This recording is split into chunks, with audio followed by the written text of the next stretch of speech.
Hello, everybody. Glad you're with us here, Longshore and McKnight on a Thursday, presented by Bud Light. Easy to drink, easy to enjoy. So glad you are with us here. As you see in the box, Barry is back today.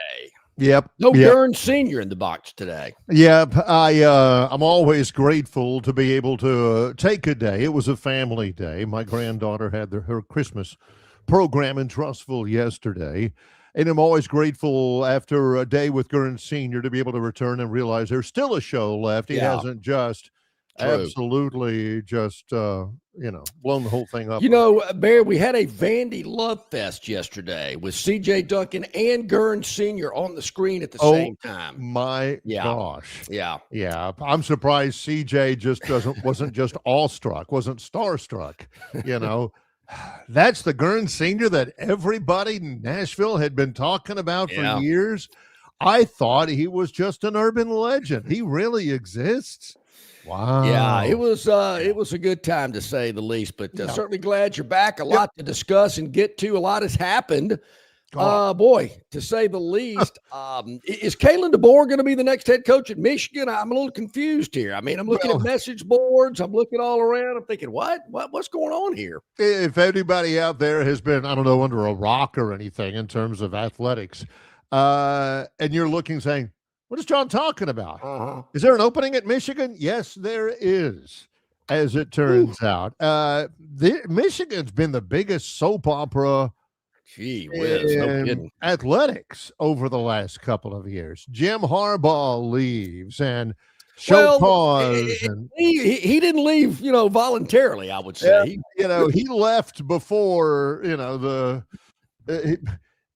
the key is always is that when they're chasing you out of town to always look like you're leading the parade, Yeah. And he got out kind of like Pete Carroll got out of college football while the getting was good, and that happened, and he had the show cause. And Sharon Moore, who was the interim coach, he had a suspension that he had to deal with, I think, earlier this year because of his involvement and all that with Michigan. And now Sharon Moore, this Michigan program, by the way, and all of that won the national championship. Well, yeah. I mean, that seems to cover over a lot of warts. Doesn't make it right, but you win the national championship. You're playing well. You're beating Ohio State. Things get overlooked. But it is a messy situation, to say the least. Don't know all the particulars of things that I've read. I don't know what the situation is with this young lady he was having this inappropriate relationship with. Was she under 17? I mean, if you're a consenting adult, is it really the university's issue? That I don't know. But obviously when he got home, Mama wasn't happy because they had to call the cops. Yeah, I'm not even sure he was home. Sharon Moore was the head coach at the University of Michigan, and they kind of stuck with him through. He had a suspension he had to serve and all of that. And then a couple of things. Number one, he is fired with cause, meaning they don't have to pay him his buyout not because he lost to Ohio State, but because the allegations are that he did have an illicit relationship with a University of Michigan athletics staffer. And that's all not good. That's an HR thing. Yeah. You're not supposed to do that with, members of the staff, your coworkers and stuff like that. Well, he got fired. He didn't like it. Something happened. There's not many details, and there's not going to be many details, but he got arrested afterwards. Not immediately afterwards. Some reports say he was arrested at the home of that female staff. Didn't even say it was a female staff member, but at the home of that staff member. Police were called because of a disagreement. Maybe, later on he was... They had a call to come to the staffer's home. Yeah. And got a report there, and then they followed and got him at his house, I think, and extradited him to whatever the county he was at or whatever. But he's in jail right now, Sharon Moore. Not only the former head coach at Michigan, but he's in jail. At this time, according to the police, at this time, the investigation is ongoing, giving the nature of the allegations, the need to maintain the integrity of the investigation and its current status. At this time, we are prohibited from releasing additional details. So there's that. Yeah. I mean, haven't we seen this before? Some coach having a fling with a GA or some young girl on their Petrino. staff. Yeah. Yeah. Bobby Petrino. It's happened in Tuscaloosa, as a matter of fact. But there again, don't know all the details. I don't know what, I don't know what happened. Obviously, something did. I've seen all the rumors and allegations and innuendos and things like that. But when the police are involved, then it gets really, really messy. So, hope they get that straightened out and they deal with that up in Michigan and whatnot. But as I mentioned, Barry, does every big job that comes open have Kalen DeBoer's name attached to it? Well, I mean, my first thought was, no, wait a minute. He's already in the frying pan right now. I mean, coaching at Alabama is not a walk in the park. There's a lot of shots coming at you in every direction every day. You got to know that. Why would you go to Penn State? I wondered that from the get-go. Particularly the way they let go of James Franklin. Why would you want to go to Michigan? I mean, you're basically jumping into the same situation you're in right now in Tuscaloosa, but at least you've got some equity in T-Town that you've built up. And I was thinking today, when the guy's 2-0 against Auburn, LSU, Tennessee's 2-1 against Georgia. I mean, the guy's beating the teams he needs to beat. Yeah, he's had some that he should have beaten as well and fell flat.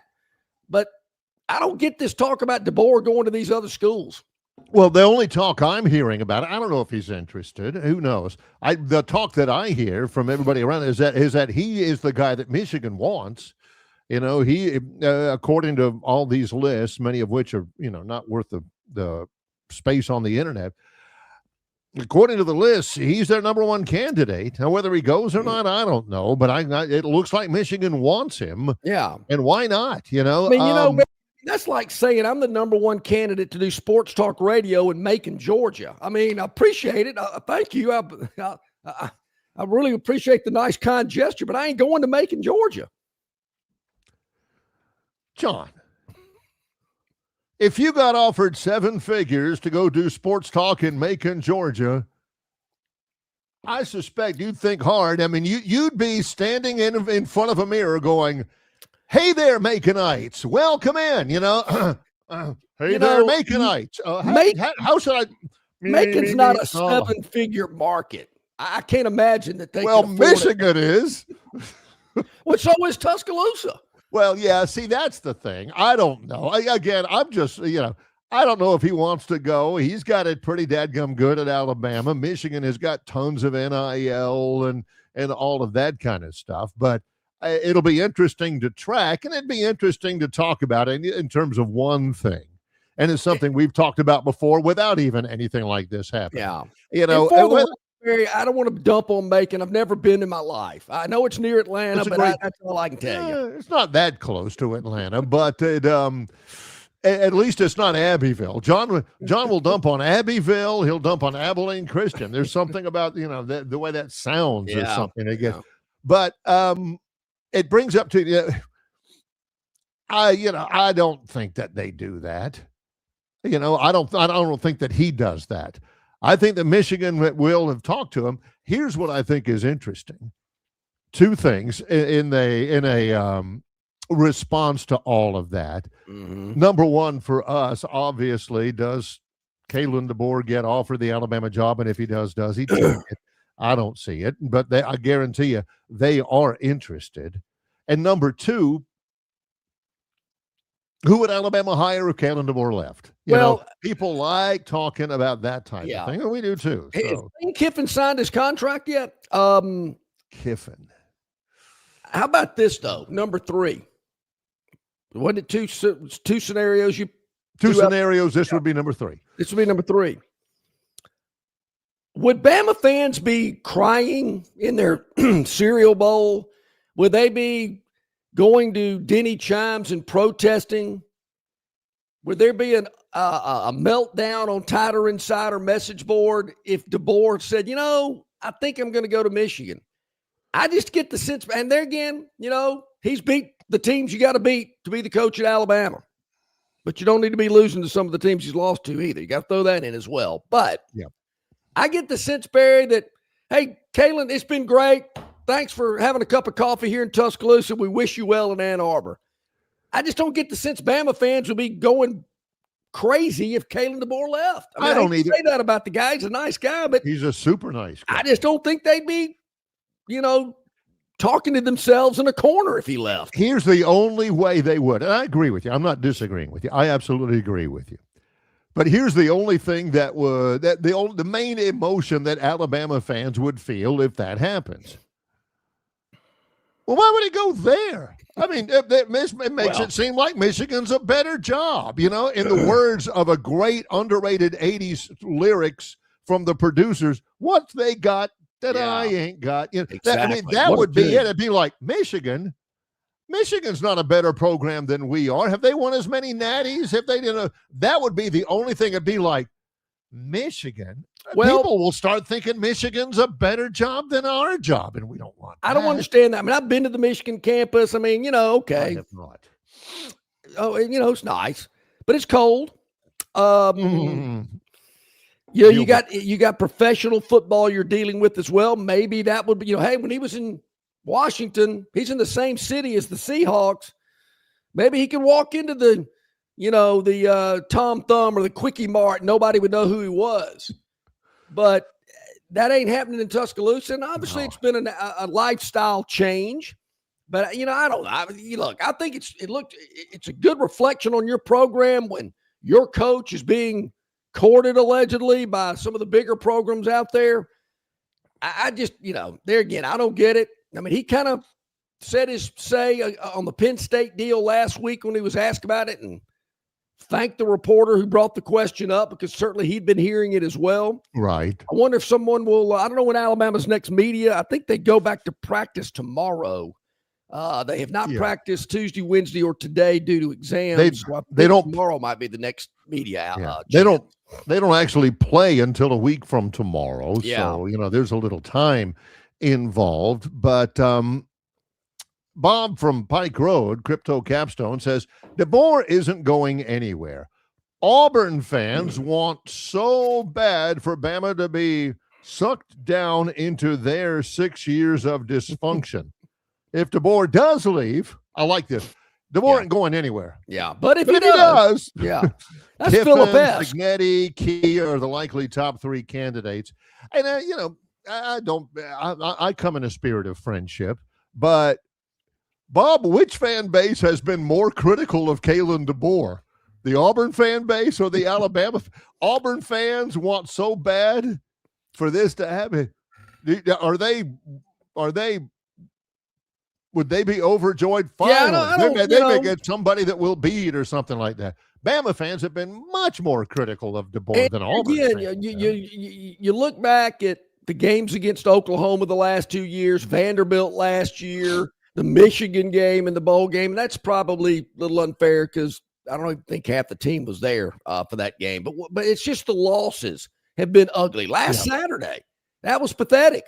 I mean, I hadn't seen an Alabama team look that bad in a long time.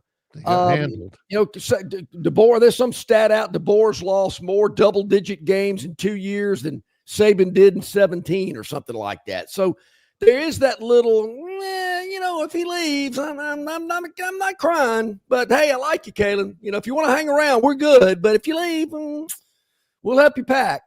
I kind of get that feel. Yeah. Bob says the top three candidates to replace DeBoer, Kiffin, Signetti, and Key. Doesn't matter if a coach has just signed a contract. Literally every coach is under contract. He's right about that. That's for sure. But underneath, Alabama ain't hiring Kiffin. That Bama is not hiring Lane Kiffin. If they did, Kiffin going from LSU to Bama. Sure thing, What Bob. kind of meltdown do you think LSU Nation would have? Yeah. I mean, Saban goes to Alabama, and if they yank Kiffin away from it before he even coached it down, I mean, wow. Signetti is nuclear. Signetti is 62 years old. Brent Key with that, I think at this point, Bama Nation, you better hope Bama sticks around. Bama is not hiring a coach from Georgia Tech ever again. Never happening. not going Oh, man. bad memories. Yeah. Even though, yeah. It's going to be, we got a lot going on today. Jason Caldwell, Auburn Undercover, going to join us here in about 15 minutes. Of course, Rodney Orr, the Tider Insider, brought to you exclusively by the Destin Connection Seafood Market. And David sent me something this morning, Barry. This is very important because I know this time of year and people are thinking about it, about Christmas parties, family gatherings. Look, have that all that boiled shrimp, peeled and deveined large shrimp. They'll have it for you. Easy, ready to go. We're already prepped for you for those Christmas party. Very easy. Just pull up to the drive-up window and pick it up. It's the best shrimp in town. It's the highlight for any gathering or Christmas party from the Destin Connection Seafood Market. Rodney will join us at the top of the hour. And then at the bottom of hour number 2, Paul Feinbaum going to hop on with us here. We're going to ask Paul about the Michigan situation, a couple of other things about the CFP. So we got a lot going on today. It's Longshore and McKnight in association with Yellowhammer News, presented by Bud Light. Located just 8 miles north of Alabama's state capital, Capitol Hill features 3 18-hole championship courses. With more than 1,500 acres of golf and nature, the pure magnitude of this facility is amazing and allows each course to be drastically different from the others. Capitol Hill also features an innovative 360-degree driving range 400 yards in diameter. Capitol Hill offers a fully stocked pro shop with the latest equipment and apparel. Great food and beverages in the clubhouse can be enjoyed both before and after your round. Get your group together and hit the trail. Go to rtjgolf.com/Capitol Hill for tee times and more information.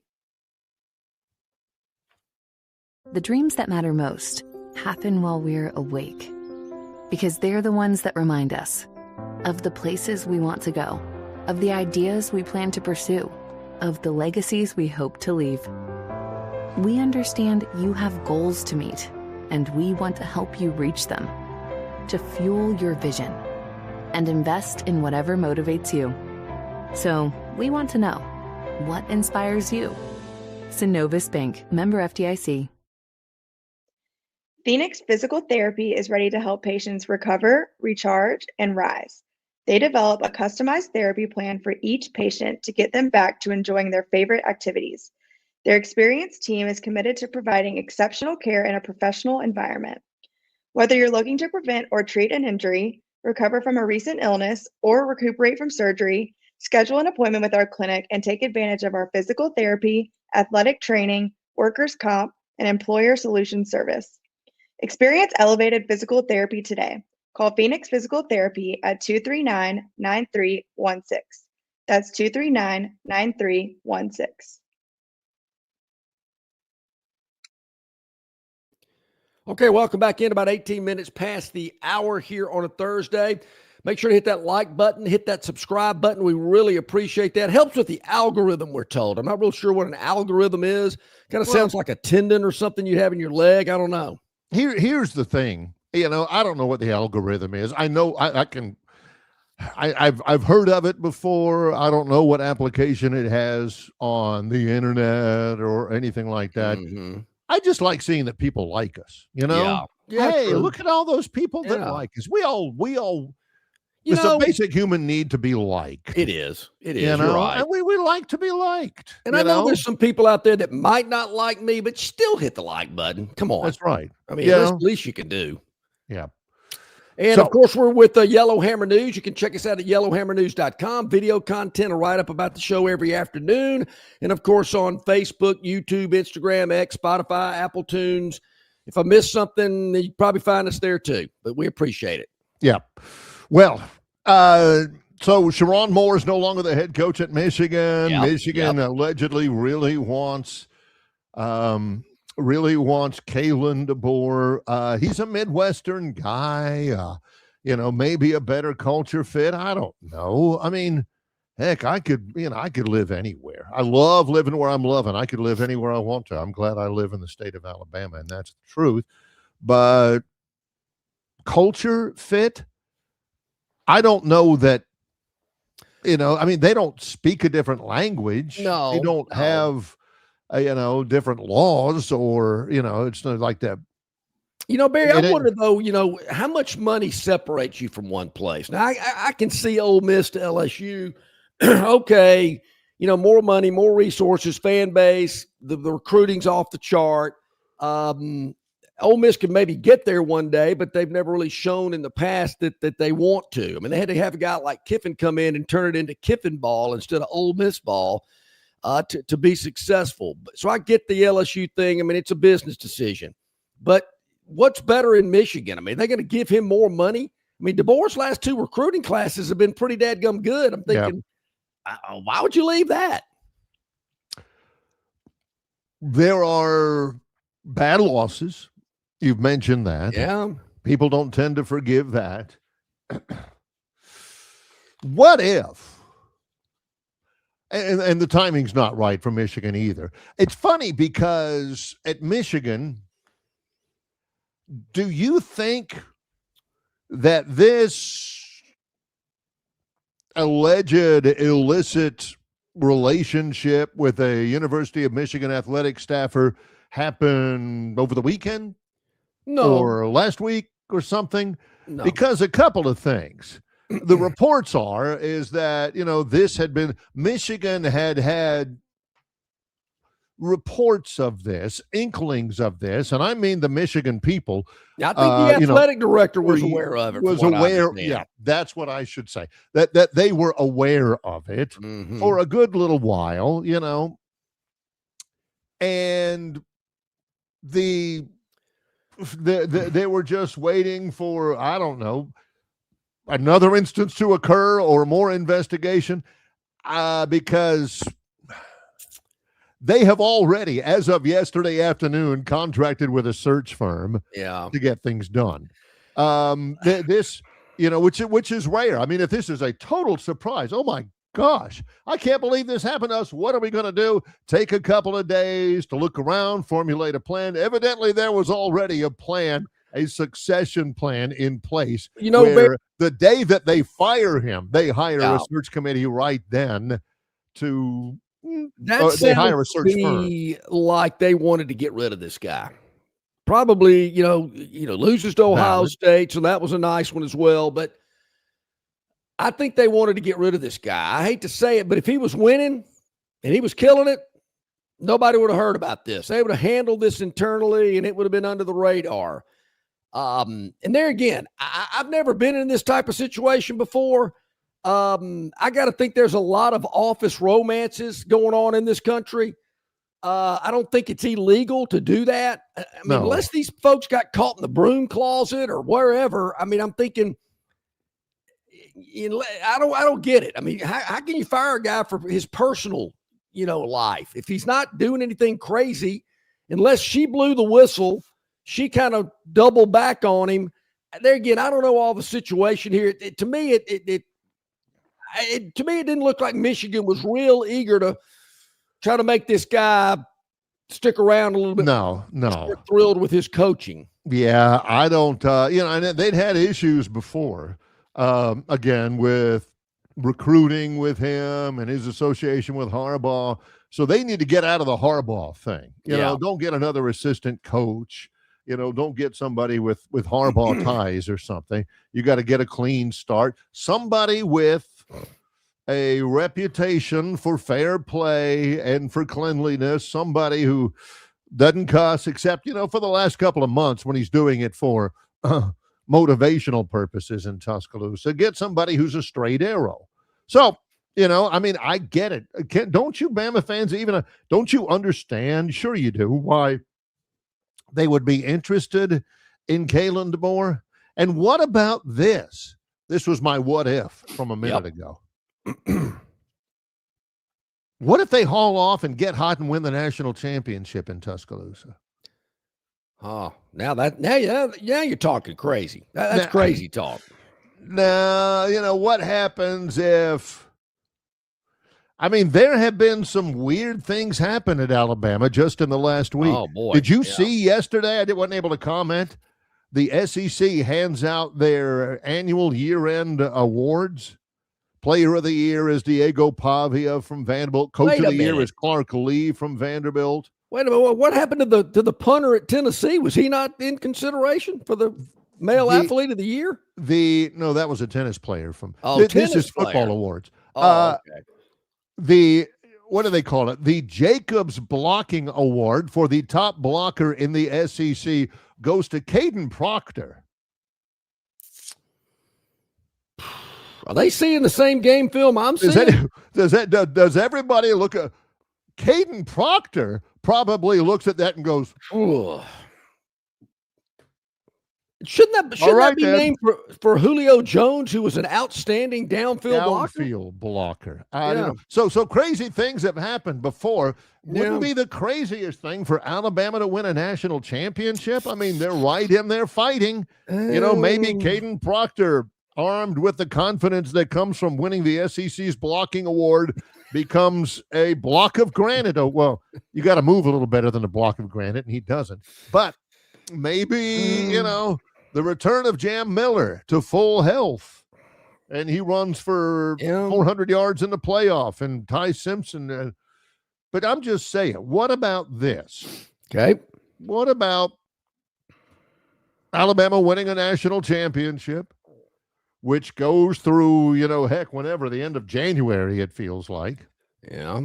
Michigan going to hang around for that?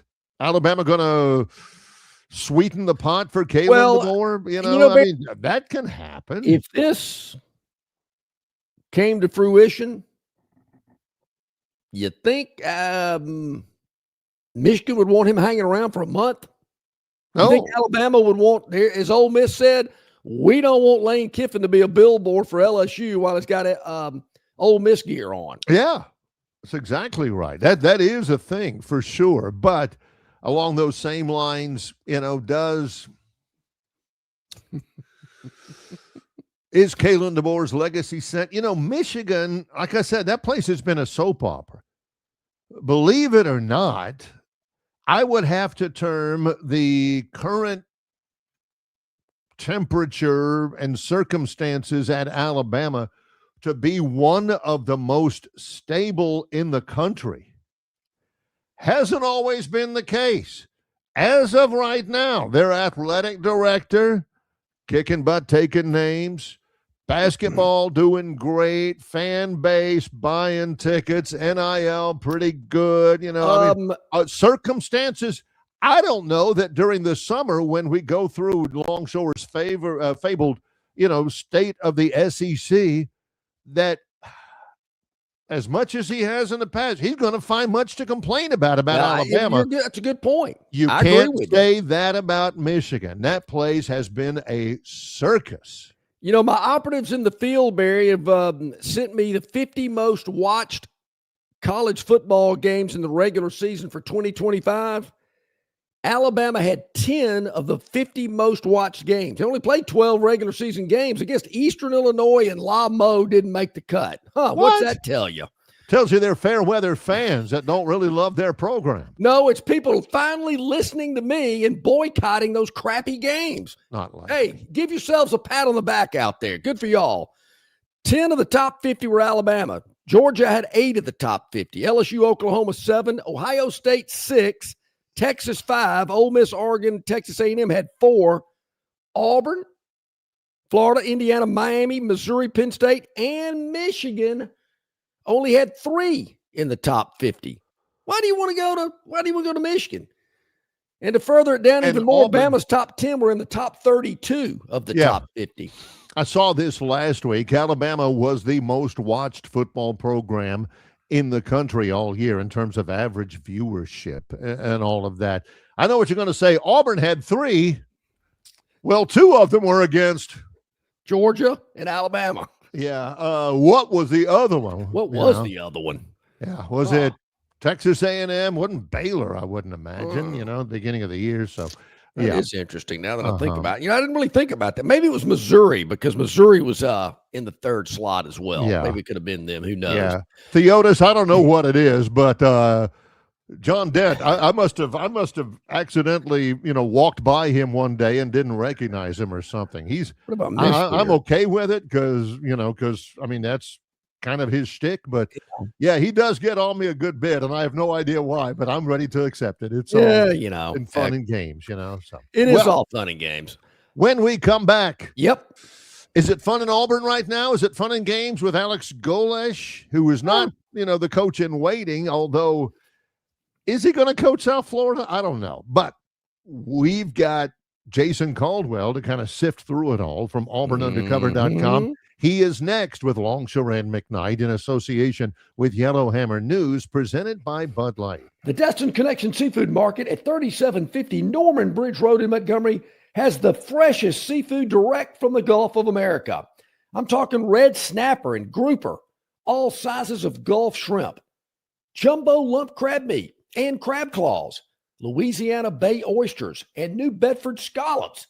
They are a full-service seafood market and kitchen serving po' boys, dinners, and sandwiches. Many well-known restaurants in the river region purchase their seafood from the Destin Connection because they know it's the absolute best. Call ahead and your order will be ready for pickup. The Destin Connection Seafood Market, 3750 Norman Bridge Road. Call 288-4272. That's 288-4272.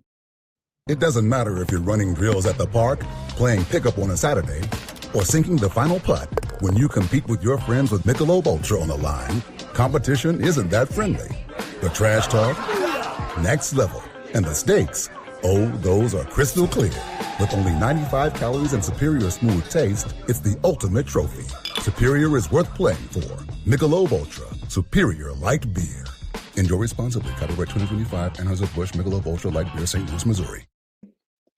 All guests of Longshore McKnight appear on the City of Montgomery guest hotline. Check out the most interesting and informed personalities in sports covering Auburn, Alabama, Troy, ASU, and all the major teams from across the country. John and Barry have the best guests brought to you by the City of Montgomery. To find out everything you need to know that is going on in the capital city, check out montgomeryal.gov. That's montgomeryal.gov, the capital of dreams. Okay, 28 minutes to the top of the hour on this Thursday. We bring in our friend Jason Caldwell, Auburn Undercover, joining the show. Hello, Jason. Hope you're doing well. I'm good, guys. How about y'all? We are doing great. That mic button bit Barry again. It's on and off. I never can keep track of it. Sometimes it's off on its own. But Jason, a lot of times in presidential history, they always talk about the first 100 days. Hadn't been 100 days for Alex Golesh, but your thought on the first few days of his tenure at Auburn. How has it struck, the notes it has struck with the Auburn people, and what are the most important things that he has done so far? Yeah, I think it's been positive so far. You've had some guys that have said, hey, they're going to enter the portal. I think that's going to happen no matter the school, no matter the situation. You're going to have players that do those things. So I think that's just what it is. I think so far you look from a staff perspective, and I think they've made some good additions. I think, some of these guys, you got to look, there's some quality hires, young guys, a mix of guys, experience. And so far, so good. Still a few spots left to fill, but so far, I think it's been pretty positive as you start this journey to try to get through the middle of January and see what a roster is going to look like for next year. Jason, with the signing day being last week, obviously Auburn made some big moves from where they were in these rankings to where they are today. What were some of the highlights you saw in this signing class of guys that you think can really be big contributors? Yeah, obviously holding, you keep Jaquez Wilkes and Shadarius Tootle and those guys, that's a big deal. Obviously when you look at those guys to start with, but I thought, some of the late additions, especially Deshaun Spencer, I think that's a guy that's a really good football player. He was committed to Duke. USF was recruiting him. Auburn started recruiting him later in the process, and then he flips to Auburn and saw him in the state championship games, and he was really good. And so, look at the guy. You catch 94 passes in a high school season. That's more than Ryan Williams had when he was at Saraland. So that's a pretty good number to have more than that guy. But I think he's a guy that's going to play fairly early in this system, the way they do things. You look at him in the slot, and coming from the Jeff Kelly offense, a guy that played, major college football and coaches it that way in high school. I think he's a guy that gives you a chance to play early. So I thought it was, some key pieces. Getting DeMarcus Broughton, the tight end from Mary Montgomery, was big. And I think the guy that will help down the road. So, it's very different than it was even just a couple of years ago where, Hugh Freeze, you go, man, it was such a quick turnaround. He had about 3 weeks of turnaround time. Well, they had, 2.5 days basically to try to get a hold on a signing class. So just to kind of keep your head above water was probably pretty good. It looks as though, a lot of the transfer portal doesn't officially open till January 2nd, but there's names that have already been out there, players who have announced their intentions to believe. You mentioned a couple of them. Always happen every year. Everybody has that happen to them. A couple of them. Perry Thompson. A surprise to you or not? Have you been able to confirm that? And yeah, not really. I think sometimes you have to look at the thing we have to look at nowadays always when you start talking about potential portal guys, and especially with the new staff taking over, but even is you have to weigh, hey, how much was a guy making? How much does a new staff think he's worth? Yeah. How much do you want to spend on a certain position? I mean, like it's NFL salary cap, staying under the cap situations now in college football. That's so weird to hear people talk about that. It's true. That's the world we live in now. So you look at it and go, look, hey, we like you, but we're not going to be able to give you X amount because we value you at this. Okay, well, if that's something different, I'm not saying that's all these situations, but I think that's part of what you have to deal with now as a new football staff is you have to look at the previous roster and go, okay, who do we absolutely know we got to keep? Okay, what's that going to cost to absolutely keep these guys? Then you start working your way down and going, look, what do we value at certain positions? How much money do we want to spend at these positions? Because that's the world we live in now. And so I think part of that probably impacts some of these guys. Others is just may not be as good a fit, and maybe in a system versus another. Some of it is, look, I haven't played as much as I want. I want to go somewhere else where I know I'm going to play more or have a chance to play more. So I think all of that factors in. And listen, there's no, let's see what the spring looks like before I make that decision now. Now it's, okay, look, if they don't think I have a role right now, then I better go somewhere else now, because if I don't, it'll be another year before I'm locked in. Yeah, it's a great point. Jason, I thought it was a great piece. I don't want to give it all away because we certainly want people to go to Auburn Undercover and become a member and subscribe and read your work. But I thought the transfer portal, the key position areas that Auburn may be looking at, very interesting piece that you had up today. Yeah, I think, and it's always a little bit of shot in the dark because, like I said, you don't really know what it's going to look like on January 2nd when they start to do these things. But as it stands today, you look at certain positions, and I mentioned signing DeMarcus Broughton. I mean, obviously the tight end position is a huge one. They feature that in their offensive system. Alex Golish and Joel Gordon and those guys coming in, they want to feature the tight end. And with Brandon Frazier being hurt this year, it was really a black hole for Auburn for much of the season. Just didn't have a whole lot of production at tight end. So you look at that one, and then, there's going to be some obvious ones. You look at it where you go, look, obviously you're going to need some help on the offensive line and more probably offensive tackle, where you go get an experienced guy or two. And, will Xavier Chaplin stay? There's questions that still impact some of these decisions as well. But so you look at some spots like that, and then you lose Keldrick Falk, Kieron Crawford, Chris Murray, and you go, look, you still got Amaris Williams and Jared Smith's a young guy with talent, but you're pretty sure that, look, you're going to have to go find some help rushing the passer before next season. So there's some things that obviously stand out. I'm not expecting you to know all the answers about this because it's really kind of a sub-story, but somebody asked me yesterday, why is Alex Golish hiring, and the news is coming out, why is he hiring an assistant director of football performance or the director of applied science or the associate director of football performance or the director of advanced scouting and not hiring actually assistant football coaches? There's a lot of moving parts there, Jason. Well, some of those are hires that you don't really, those aren't really having to be made. those are ones, hey, do you want to come? You know who they are. You're not having to interview guys or people for those positions because you know who they are. You've worked with them. So those are ones that are easier to fill. When you start talking about position coaches and it's not people that you know, and you start interviewing people or doing those things, then sometimes those take a little longer. And so, there were obviously some guys he wanted to bring and did bring straight from USF, and we still haven't gotten, Curdy Burns officially yet, but he's been here since day one.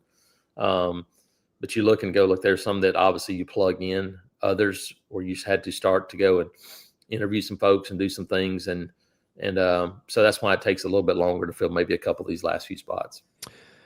With a couple of days of exams, all that kind of stuff going on, we'll get back into basketball this weekend.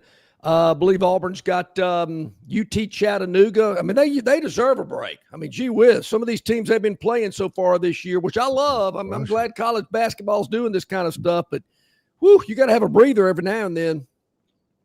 Yeah, you look at this team and, they've only played one of these games at home. That's the other part of this too, is it's either been neutral site or road games. And you'll have another one of those when you go play Purdue in Indianapolis here next weekend, I believe. So, it's been a challenge. I think they've played the two best teams in the country, in my opinion. And I'm not counting Houston as one of those.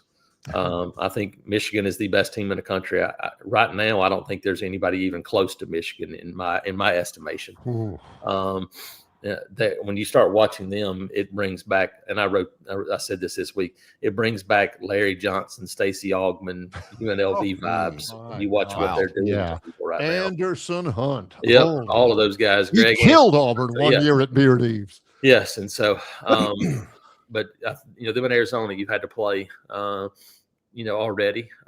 You played Houston and NC State, and so they've been challenged. Now, can you take a deep breath and figure out, okay, what do you need to do? Obviously, I think, this is a team that when they make shots, they're going to be really good. They're not going to be able to live in a world where they just have to pound the ball in the paint. That's not going to be them. So you look at what are possible matchups are going to give them problems down the road. I think obviously Florida, even though Florida's guards aren't very good, that's a team that's just going to throw the ball off the backboard and play volleyball until they get it again and score. That'll be a challenge for this Auburn team. But you look and go, everywhere else in this league, it kind of reminds me a little bit of football, to be quite honest, where I don't know that the top of this league is as good as it's been the last few years. The bottom's probably better. But I don't think you're going to – and we've seen it. Like, you haven't – the SEC hasn't won these games in the non-conference like they did last year. So I think you look and you go, look, there's going to be some winnable games in this league, but you might lose some games to teams that people go, how'd that happen? Well, because that team's a little bit better than they've been the last few years as well. Jason, I'm an eye test guy. I don't know the X's and O's and the ins and outs about that Michigan team, but when I saw them on the floor against Auburn, I'm thinking, whoa, this team looks different. I mean, bigger, athletic, I just thought, I'm with you. I know what you're talking about. I thought Michigan's impressive. Yeah, if they shoot the basketball, and they've been shooting it well, if they shoot the basketball, you're not beating them. Yeah. You're just not going to beat that team if they can shoot the basketball, and they've been able to do that so far. Earlier this week, the All-SEC football team was out. I don't want to downplay anybody's contribution or anything like that, Jeremiah Cobb or Coleman or anything like that. But I thought it was great. First team All-SEC linebacker Xavier Atkins. If anybody were to ask me, he was the best football player on the roster, Jason. Yeah, I thought he had a huge season, and he was really good. Like, the numbers he put up this year were comparable to the best of the best that Auburn's had over the years in terms of what he did with tackles for losses and sacks as a linebacker. So, I thought he had a great year and was very deserving of being a first-team All-SEC player. Lots of news going on around Auburn. It's all it's all changing. It's all going on. There's a lot of hires, this and that and everything else. What's the plans for coverage at auburnundercover.com, Jason? Yeah, no, it's just you kind of keep your ear to the ground this time of year as you look towards, filling out, not only the rest of this coaching staff, but listen to see maybe potentially what players might decide to give the transfer portal a look. So all those things are things you deal with, but they've gotten a lot of these exit interviews done. A lot of the players have already done with finals and already gone home. And that was one of the reasons, one of many reasons why they decided not to try to play in a bowl game. And I agree with them. I thought it would have been I don't want to say disastrous move, but the negatives far outweigh the positives of trying to play in a bowl game in this situation, in my opinion. And so because of all those things now, it is fully focusing towards 2026 right now and seeing what that looks like. Let me ask you this before we let you go, because you piqued my interest, because I'm with you. I think Auburn made the right move on that bowl game business. Yeah. Your thoughts about the future of bowl games and how they're structured now and the college football playoff? We got to have some changes in my mind. Yeah, I think, first of all, I think the normal bowl games are about done. I said it a couple of years ago when I left Nashville after Auburn played Maryland or whatever it was. I said, look, this will be the last one of these types of games that I ever go to until the day before the game. I'm going to treat it, it's just going to be a regular football game. I'm not worried about practices and doing all those things like we always used to do with bowl games, because they don't matter, and they get treated like they don't matter by everybody involved. There'll be, and that not to say every team, because there'll be a team like Vanderbilt this year. Vanderbilt will go and they're like, this is going to be important for them. They'll go and play to win because they haven't done it a whole lot. But I think you start looking at bowl games, I think they're going to turn into this players era tournament where they're going to have to factor in NIL or do something with it to make people go play and to get people interested. They're going to have to do that. But I think it's going to limit bowl games. I said this week, it's like the Birmingham Bowl would have been better off playing Clay Chalkville and Jackson and saying the real state championship game. But I think the playoffs themselves, I don't think there's any question it's going to go to 16. I think you're going to try to get to an even number. To me, it never made sense to go from 8 to 12. I thought, like, just go to 16 and be done with it. I think we'll head that way now. But yeah, it's all changed. Everything about this sport has changed. I hate it because I loved bowl games. I love watching them. But I think because of everything that's happened, they're losing by every minute their importance. And you can still play them, but I don't think it's going to matter for a whole lot of folks. Notre Dame, any thoughts on them and how they handled things after they didn't make the playoff? I didn't really have a problem with how they handled it initially. The problem I had was to keep talking about it for 4 or 5 days after. Just make your decision, move on, and say, look, we're not talking about it. We're going to next year. Yeah. I probably would have played, but I can understand, hey, we're disappointed. But to keep talking about it and talking about it and talking about it, they went from a sympathetic figure to people going, I'm tired of them, go on. And so I thought they lost whatever little ounce of momentum they had by continuing to talk about it every day afterwards. Jason, how do people access all the information and coverage and insight and opinion at auburnundercover.com? Yeah, check us out, auburnundercover.com, part of the 24/7 network. Like I said, got a whole lot of stuff going on. Nathan will be dialed into basketball this weekend, but always watching the coaching search and seeing what the next assistant will be. So keep us locked in there at auburnundercover.com. Outstanding. Jason, as always, thanks so much. We appreciate it. Thanks, guys. Appreciate it. You too, buddy. Thank you. See you next week. Jason Caldwell, Auburn Undercover, joining us here today on the program. Always appreciate his insight and analysis. Great stuff. We got a lot more coming your way. We're going to get into some more conversation when we come back. The River Region Straw chat line, very active today. Yeah. Really like that. Yeah. Our buddy John Dent, man, little oatmeal would be good. Maybe some fruit or something. Goodness. Where was one I saw earlier today? He said, man, I love all this banner. It's like the old days. Yeah. We have about 4 or 5 guys that are about 95% of this stuff. It's funny. It's Longshore and McKnight in association with Yellowhammer News, presented by Bud Light.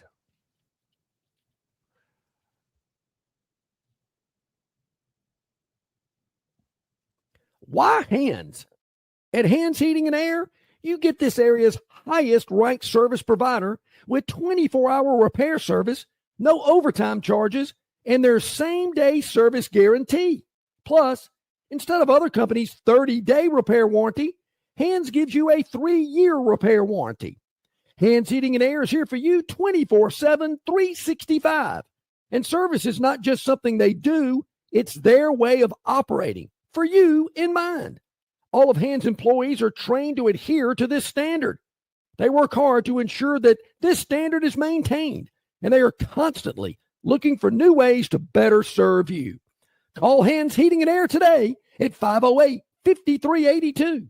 That's 508-5382, or find them on the web at 834hands.com. On the basketball court, the soccer pitch, or even the golf course, your crew brings their best not just for the win, but for that post-game celebration. When victory tastes like Michelob Ultra, it's worth every drop of sweat. And if you don't win, you'll still get the beer. It's just on you. Superior is worth playing for. Michelob Ultra, 2.6 carbs, 95 calories. Superior light beer. Enjoy responsibly. Copyright 2025, Anheuser-Busch Michelob Ultra Light Beer, St. Louis, Missouri. 5, 4, 3, 2, 1. It's here. Victoryland Casino's Corvette 25K giveaway. The more you visit, the more chances you have to win. Drive away in a Corvette or win your share of $25,000 in free play and cash. Visit our Players Club and check out this month's exciting free play promotions. You'll have more fun at Victoryland Casino, where you can be a winner too. Victoryland Casino off I-85 exit 22 in Shorter, Alabama. Drawings October 3rd and 4th. Must be 21 or older. Must be present to win. Okay, welcome back in, everybody. A couple of minutes to the top of the hour, about 9 or so before we get to hour number 2. Rodney Orr, the Tiger Insider, will join us. Paul Feinbaum at the bottom of hour number 2. So, man, I've been thinking a lot about this. Oh, boy. Yeah, been thinking a lot about this. I know that there were some, controversial but opinionated statements made on the program Monday by our good buddy Tom Luganbill, who will be in town on Tuesday for the bowl game, Troy and Jacksonville State. Yes. But I've been thinking more about a group of 5 playoff. And, it's like Jason said, I mean, I got to tell, I'm singing the same song I've been singing for a long time about these bowl games. And it's just taken a while for other people to join in on the melody. And that's fine. But to me, it would benefit the group of 5 schools from a notoriety, publicity, engagement, fan interest, marketing, exposure, if they had a playoff. Now, I don't know how many teams make up the group of 5. Probably need to research that. But and the reason I say that, because the number would depend on how many teams how many playoff spots would be available. Now, I believe D1's got 131 or 2 teams. I want to say it's 136. It's in the 130s, yeah. And maybe there may be more group of 5 schools than there are Power 4, just because there are more. I mean, obviously, there are 5 group of 5 conferences and 4 Power 4 conferences. So that I don't know. I don't know the exact numbers, but 136, 16 teams or 12 teams, about to be 16, I believe, have a chance to make the playoff. Right. There's a lot of people talking about Tulane and JMU being in the playoff. I mean, I even mentioned, the eye test. To me, Alabama's not one of the 12 best teams in college football today. Maybe in October they were. Today, I don't think so. But they're in. Obviously, it went with schedule strength and wins against top 20 opponents that got them in. And that's another thing that's confusing to me, Barry. Is it eye test this year, or is it strength of schedule this year? What's the rule book say? Is it eye test this week, or is it strength of schedule this week? It seems like every week, and I know they got a contract with ESPN, but to do this, but every week that playoff rankings show, it's like they change everything every day. But your point is well taken. Well, Barry, what we talked about earlier, did Alabama get the benefit of the doubt because they're the most watched team in college football? Probably. Same thing with Notre Dame. Yeah. Same thing So I with wonder- Ohio State. So, I got to tell you, I would have liked to have seen Notre Dame in the playoff, because to me, there again, I know their strength of schedule's not good, but my eyes tell me they're a pretty good team. I think they're competitive. Well, yeah, but again, this is what kills me about people like Danny Cannell and Booger McFarland. Is, they say, well, the group of five shouldn't be in there, da-da-da, and all that. And even Tom said this, and I was shocked as heck that Luke and Bill said that, because, he sees group of five teams a lot. He's been at the Troy Old Dominion game with me. He's going to be in a game between two group of five teams in Montgomery on Tuesday. There are, number one, the biggest issue there that will crop up is James Madison gets $4 million for being in the college football playoff. So does Tulane. Each school in their conference gets like $200,000-$300,000 out of that. Can the group of five playoff? Can they guarantee money even approaching that? And number two, that's the issue. That's why they got out of the group of five. Why they got out of 1AA is to be in the highest echelon of college athletics. You already have a 1AA playoff. You already have a Division II playoff. You have a Division III playoff. You have an NAIA playoff. Why in the world would the group of five relegate themselves to a playoff amongst themselves when you've already got so many other college football playoffs and all of that? And and it's still a D1, I don't want to diminish it and say the group of five is a, Division III playoff or anything like that. We know that's not true. So it's still big time college football, but to me, it gives more group of five teams, fan bases, leagues, more exposure, more engagement, more interest. Well, because we're never going to have, I think this year's kind of it's not ordinary. And we're not going to have two teams in the field every year like JMU and Tulane. This way, I think year in and year out, you're going to have, there again, 16, however many we're going to have.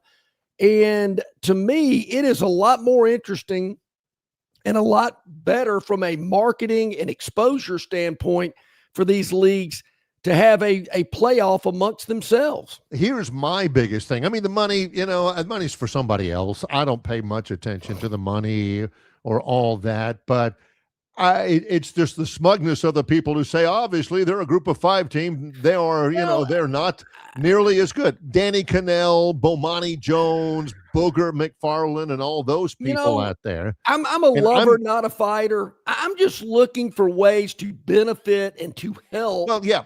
Power five programs. I'm not looking down on them. Really, I'm not. Really. They're a group. There are Power Four programs. There are SEC programs that you look down upon, and you expect us to believe you're not looking down. People are throwing stuff at the screen right now. I know they are. Totally serious. I would, To me, if Tulane gets beat by 35 again, shouldn't have been there. If JMU gets beat, told you, shouldn't have been there. Don't want to hear that. TCU got beat by 56 in the championship game. Last year, look, in the first round games, there have been Power Four teams that have lost by 21, 28, 31 points. Yeah. So did Boise State. I get it. SMU is not a group of five team. SMU is a Power Four team. They got drilled. SMU shouldn't have been in it. My main thing, I don't worry about the money and all that. My main thing is exactly what my buddy Jason Jones says. He says, if for some stupid reason we got a new group of five league, there has to be a reshuffling of all FBS teams. Some schools would be shocked to find out they are not a P4 like they think they are. Couldn't agree more. That's the thing. Two things about it. Number one is the absolute lack of upper mobility there would be for those group of four teams, for the group of five teams. John has said this over and over again. You got to pull your own self up by your bootstraps and not depend upon, the money games and all that. I remember when I was a kid, and later on when I was in high school in Tallahassee, I got to work the sidelines of games at Florida State. Yep. I ain't no Florida State fan. My mom worked in the athletic department at Florida State, and we're all Gators. They would be a big game for Florida State would be Memphis State. I remember, Cincinnati would come in back when they were in the old Metro Conference. Those were big games. But Florida State grew and grew and grew and started playing Nebraska and started playing Miami and started beating some of those teams. They lifted themselves up to the status in which they were. So how did they do that? How did they do it? They were an independent, then they finally got into the ACC. So they forged a plan to get there. And I get it. That was 4 years ago. That's the reason about from today forward. Yeah, but that's what I'm saying. I don't see a plan for these Power 5 teams to do what Florida State did 40 years ago. That's why Florida State would not have been able to do it 40 years ago. Florida State was a group of 5 team back there. I'm telling you, they were. Back when I was a little kid, I remember that. But they worked and worked. The lack of upward mobility for some of these group of 5 teams would be gone. They will always be group of 5 teams unless. Well, and I think that in all honesty, I think Troy's never going to be where Auburn and Alabama are. They're not going to get there. But to me, it's all about making the best situation possible. These bowl games, they're over. They're done. People are over them. And you put the group of 5 together in a playoff format. To me, it gives you the exposure and the marketing and the engagement and the fan interest that you're looking for. Yeah. And it helps you to maybe move up. If you have the chance to move up. To get up there, but I think it gives you an opportunity and a avenue to maybe get there one day. I mean, if they're allowed to get there. How many Power 5 programs in the next 20 years have a legitimate shot to be a group of 4 program? People would be surprised. There are group of 5 programs that are better right now than a lot of the Power 4s that are better. I'm not going to argue with that. I agree. And they got grandfathered in. If you said, well, how are they going to work them? Or they're never going to be up there. If you have at least the chance, then that's everything. But, what they're saying is that you're going to be a group of 5.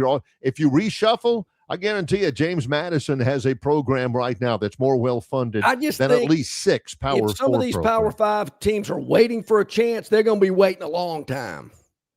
I don't see anybody, a lot of them, I don't see anybody rolling out the welcome mat and saying, hey, James Madison, we want you to be a member of the Big Ten. But I'm telling you, they're a better program. Could be. Than at least one of the teams. Argue with, but to me, I'm just looking for better ways to get them exposure and marketing and engagement. And they're probably better than Northwestern and Purdue. And I hear you, but I don't see them getting in the league anytime soon. And that's a shame. It is. It is.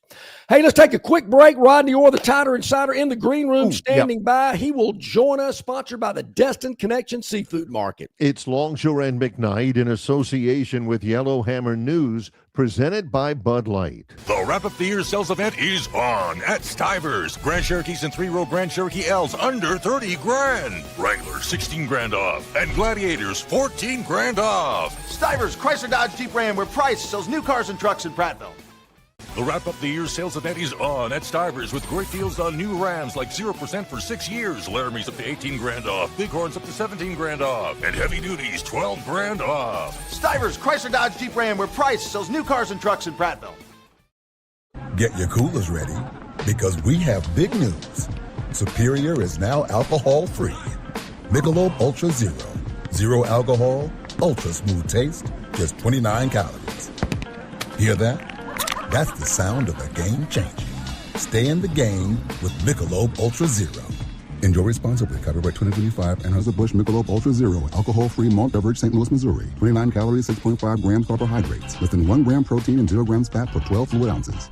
Marguerite's has done it again. Famous for their $99 Christmas special, and Lyle has come up with the best I have ever seen.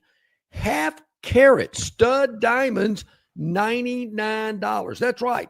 Half-carat stud diamonds, just $99. But there's a limit of 3. So you need to hurry out to Marguerite's in Pepper Tree on Vaughn Road, adjacent to Chappie's Deli. Marguerite's, of course, is open extended days and hours during the Christmas holiday shopping season. So make sure to take advantage of this year's incredible Christmas $99 special, half-carat diamond studs, just $99 from Marguerite's exquisite jewelry. They make it. They really make it at Marguerite's. Okay, welcome back in, everybody. So glad you're with us here today. Top of hour number 2 rolling in, and it's, of course, the Tighter Insider Rodney Orr, brought to you exclusively by the Destin Connection Seafood Market. Call Destin Connection for your company Christmas party or family gathering to have them boil, peel, and devein large shrimp. It's that easy. Simply pull up to the drive-through window, pick up the best shrimp in town. Call ahead. Your order will be ready for pickup. 288-4272, 288-4272 for the Destin Connection. Rodney, good morning. How are you? Good morning, guys. How's it going? We're doing well, but I got to ask the tough question first. What's your takeaway from the SEC championship game, Rodney? Ooh, well, Coming out swinging, Rodney. well, all I can say is it was an extremely disappointing performance. I mean, I think defensively, Alabama played pretty well. I mean, but when you give Georgia short fields on a block punt at your 21, that's obviously a short drive. You also started drives, I think, from the 12. Just a lot of short drives that they had. Set them up 4 times, and you can't do that in a game like that. I mean, but just really, I think the overall thing that really got me, guys, was just the lack of intensity, the lack of what appeared to be a game plan offensively. I mean, those things were really concerning. And then again, the lingering issues that you've had with special teams. So I think those 2 things really stood out to me as the negatives. And then defensively, like I said, I thought that they did everything they could possibly do to try to keep Alabama in the game. Yeah, I'm with you. I thought the defense played well. Georgia's starting field position, certainly a big factor in that game as well. And offensively, they're stuck in the mud. So what's going to change before they get to Norman, Oklahoma, Rodney? What's the injury outlook for the game? What do you think there? And do you see anything different offensively when they go to Norman in about a week? Well, I mean, it sounds like I know that Kalen DeBoer's been saying that this is going to be a different team due to the injuries, the guys they're getting back. So I assume that means Josh Cuevas is back, Jam Miller's back. I don't know about LT Overton. Not sure I would throw him in that mix yet. But it sounds like that Kalen DeBoer feels comfortable that this team is going to be 100%, and maybe even some younger players that have some experience that they've been building over the course of the year will be able to contribute more in this game. Maybe make more of an impact in this game. I don't know. We'll see. So that aspect of it sounds good. But now, as far as what the offense can do to change, I'm not really sure, because you're certainly not going to find a run game, I don't think, in this short of a time frame. So you're going to have to probably once again try to rely on Ty Simpson, which is something that I know he threw the ball 39 times against Oklahoma, but I didn't understand. Why don't you just come out in that SEC? I threw it 39 against Georgia. I'm sorry. Why don't you just come out in that SEC championship game and spread them out? And, utilize short passes, quick passes. Maybe you open something up down the field, because you're not going to line up and run the ball on Georgia. And they had -3 yards rushing. So I say that to say this about Oklahoma.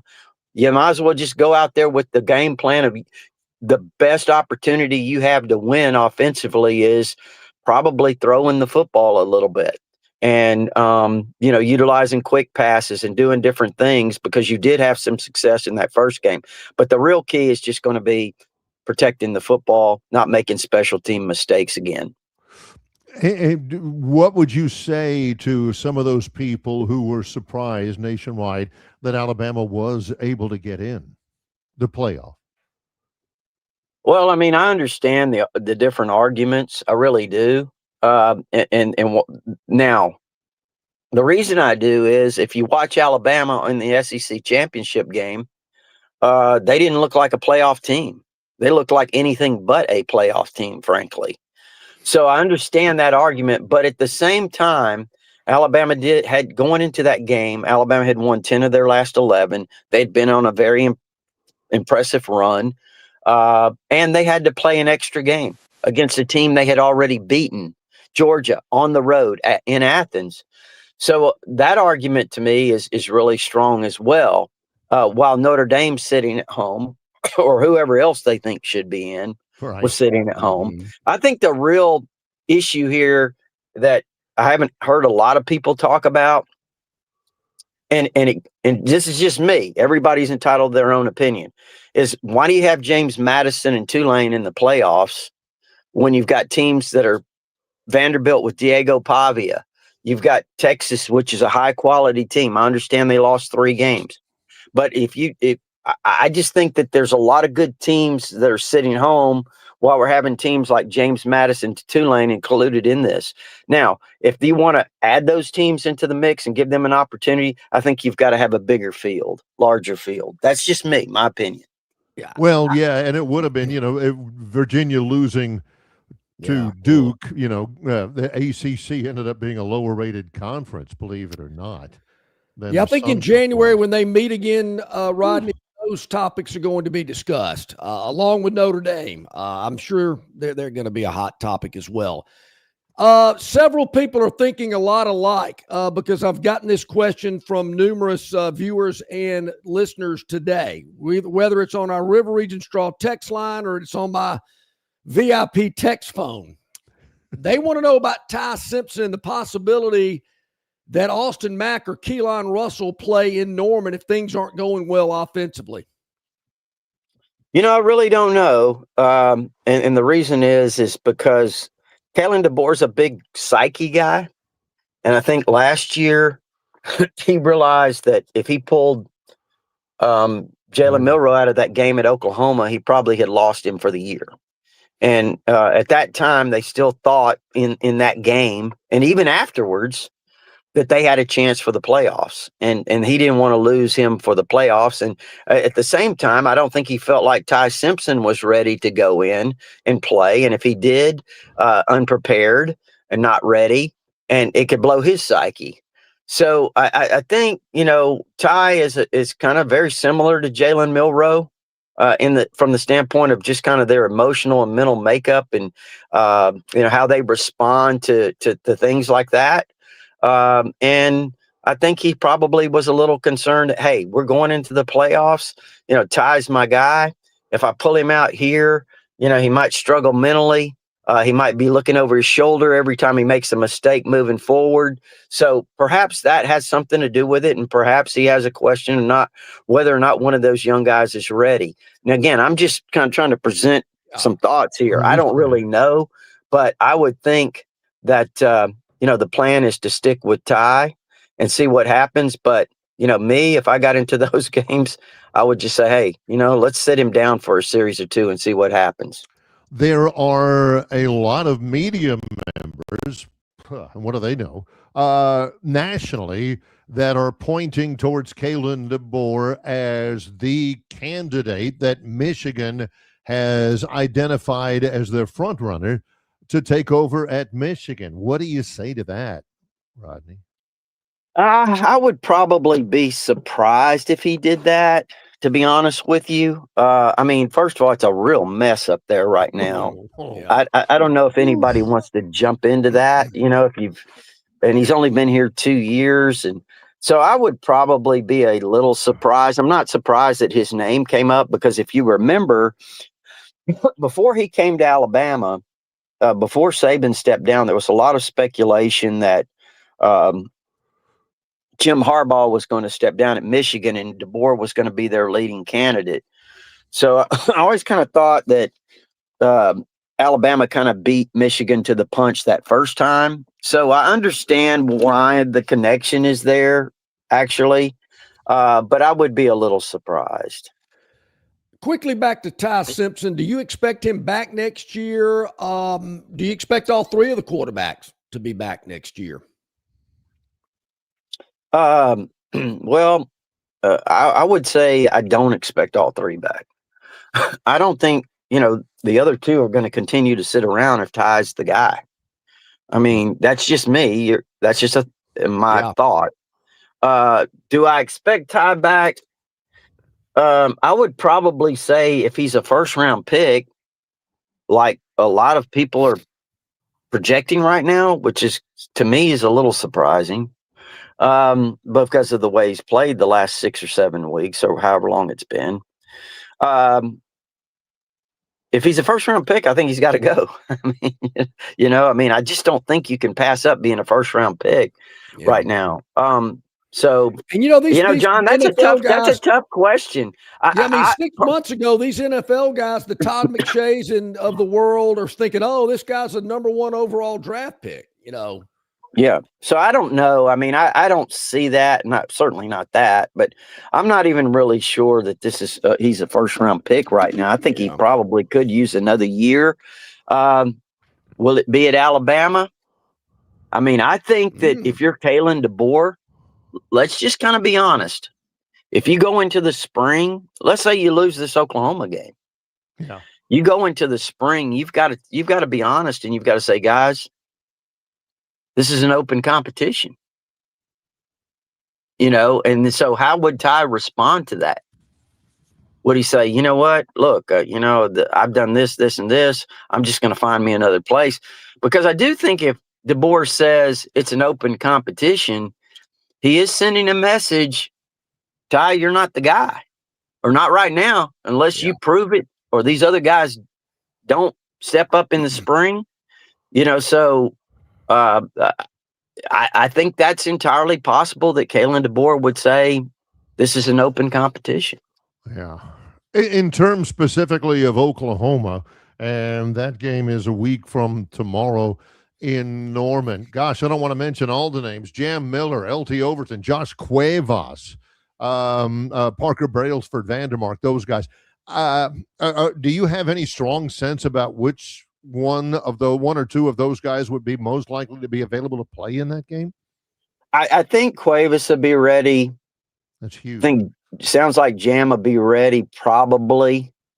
I mean, just everything. Again, DeBoer has been very strong, I think, over the last 2 weeks, talking about how once this team gets to full strength again in 2 weeks, which is would be for the Oklahoma game, that it's going to be a different team.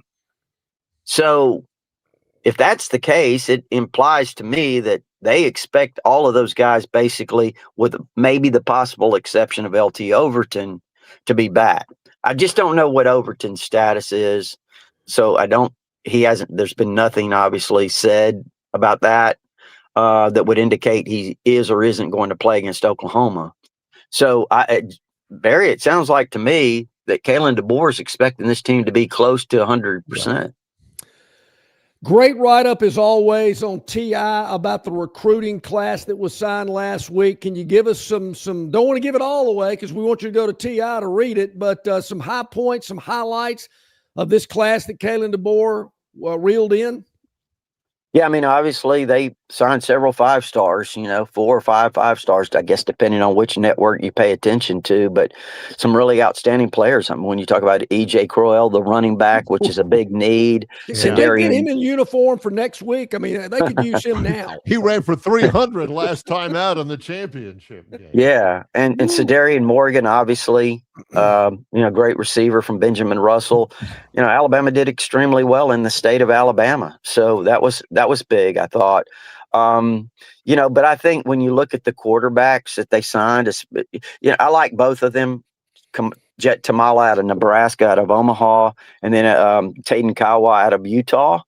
But Tamala is really impressive to me. The stats that he put together, he's really, very, very impressive. And then, obviously I thought they did pretty well in the trenches on both sides. They had solid classes. And like I said, does anybody recruit the secondary better than Alabama? I mean, they got maybe one of the top 2 or 3 safeties in Jira Edwards out of Baltimore. They got Zion Gibson out of Gadsden City at corner. Jordan Edmonds, one of both those guys, Jordan Edmonds at corner from Marietta, Georgia. So they did a fantastic job in the secondary again. And it's obviously a really, really good class. I think 247 had it ranked number 2 overall. Defensive lineman, Rodney, I know that's an area you've talked a lot about over the last couple of years. John, I think they did okay. I mean, Nolan Wilson's an outstanding player out of Pekin, Mississippi. I think some people consider him one of the top 10 defensive linemen. Again, he's not a big, what we call war daddy. Yep. He's about a 6'4", 250-pound guy that's got to get bigger. I just don't think that when you look at the interior defensive line, I'm talking about the 310-pound type guys, they need some of those. They need to get some top guys that fit that deal. And maybe they find those guys in the portal. Maybe they add a 1 or 2 in the portal. So we'll see. But I think it was a solid defensive line. I think there's a couple of guys there that are probably legitimate sleeper types that could emerge into really outstanding players, notably Malik Franklin out of Daphne, who played for Kenny King. He only started 1 year and made 98 tackles, 23 tackles for losses, and broke Kenny King's school record with 11 sacks. So they did okay. I'm not a big toot my own horn guy, neither is John, and I know you're not as well, but I'm just saying, Rodney, I'm just saying, here we are. I think today is 2 weeks away from Christmas, and if you have a Bama fan on your Christmas list, and you lay a nicely wrapped copy of Bigger by Bama underneath their tree, that'd be a memorable, very thoughtful gift for somebody. That's just me talking, Rod. Yeah. It's you can go to rodneyorr.com, or you can go to Amazon. Yeah, and just enter Bigger Than Bama, and you'll find the book there, and it gives you all the details. It's and I don't even remember how much it costs, to be honest with you. But with shipping and handling. But yeah, you got the book right there. Yep. I do too. Hey, and why not throw in a subscription to TI while you're at it? I mean, come on, it's only $48 a year. Yep, that's just $4 a month, John. Yeah, I mean, you break that down, that's not but about 16 cents a day. And and you could go in, matter of fact, I had some emails yesterday about gift ideas and for giving Tighter Insider. And again, you just go to that membership page there, you join now, and you can give it to your whoever you want to give it to instantly. I mean, they can have instant access right there with your credit card. Beautiful. Love it. Rodney Orr, Tighter Insider, always a pleasure. We come out learning something every time we visit. That's valuable to us. Thank you. Hey guys, I appreciate it. Hey, thank you, Rodney. We'll talk next week. Rodney Orr, the Tighter Insider, brought to you exclusively by our friends at the Destin Connection Seafood Market. Call the Destin Connection at 288-4272 for your company Christmas party or family gathering to have them boil, peel, and devein large shrimp. It's that easy. Simply pull up to the drive-thru window and pick up the best shrimp in town for all of your Christmas gatherings from the Destin Connection Seafood Market. All right, Bear, let's take a quick break. When we get back, we'll go through the Phantom's Daily Dog. Paul Feinbaum scheduled to join us as well. When we return, we'll talk to Paul about a lot of the big storylines going on in the world of college football. It's Longshore and McKnight in association with Yellowhammer News, presented by Bud Light. Why Hands? At Hands Heating and Air, you get this area's highest ranked service provider with 24-hour repair service, no overtime charges, and their same-day service guarantee. Plus, instead of other companies' 30-day repair warranty, Hands gives you a 3-year repair warranty. Hands Heating and Air is here for you 24/7, 365. And service is not just something they do, it's their way of operating, for you in mind. All of Hands employees are trained to adhere to this standard. They work hard to ensure that this standard is maintained, and they are constantly looking for new ways to better serve you. Call Hands Heating and Air today at 508-5382. That's 508-5382, or find them on the web at 834hands.com. Hey, where's the beer guy? Bud Light here? You get a Bud Light? Bud Light? I'm here, Bud Light! Bud Light here? Bud Light here? Bud Light here? Bud Light where? Bud Light here? Oh, Bud Light there. I missed that because of you. You did not miss that play because of me. Tough to stop talking this way? Yeah. It's actually kind of fun. Hey, I got you, Bud Light. Oh, nice. Never mind. Anything for the clean, crisp taste of Bud Light. What'd I miss? I have no idea. Prattville Carpet is the most trusted name in flooring in the River region. Ray Bowles and his staff have an extensive line of Mohawk, stain-resistant carpeting in all the latest styles and colors. Prattville Carpet also has hardwood, vinyl, and ceramic tile for all of your flooring needs. Professionally installed at the absolute lowest prices. Take advantage of cash and carry vinyl plank at just $239 a foot. Call them today to set up your free measurement for your home, office, lake house, hunting camp, or wherever you need flooring. 285-8117. That's 285-8117, or drop by 2201 Cobbs Ford Road in Prattville for Prattville Carpet. Okay, here we are back at it. 25 minutes past the hour with Longshore and McKnight. Quickly, we're going to go over the Phantoms Daily Dog. Just for the record, Barry. Yep. 3-0 so far this week.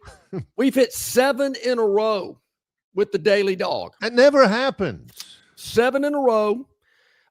So just take that for what it's worth. Last night in this something called the NBA Cup, we had the San Antonio Spurs plus 6.5 minus one of their best players. Didn't matter. Won the game outright, 132-119. The Phantom hits the Daily Dog once again. So tonight, this doesn't make sense, Barry. The Milwaukee Bucks at home catching 9.5 against the Celtics. What? How is that? Yeah. What? I'll take them. I'll take the Milwaukee Bucks plus the 9.5 against the Celtics. The Phantoms Daily Dog, 7 in a row. Just saying, folks, you better jump on while we're hot. We'll come back, visit with Paul Feinbaum, who's next after this short timeout. It's Longshore and McKnight in association with Yellowhammer News, presented by Bud Light.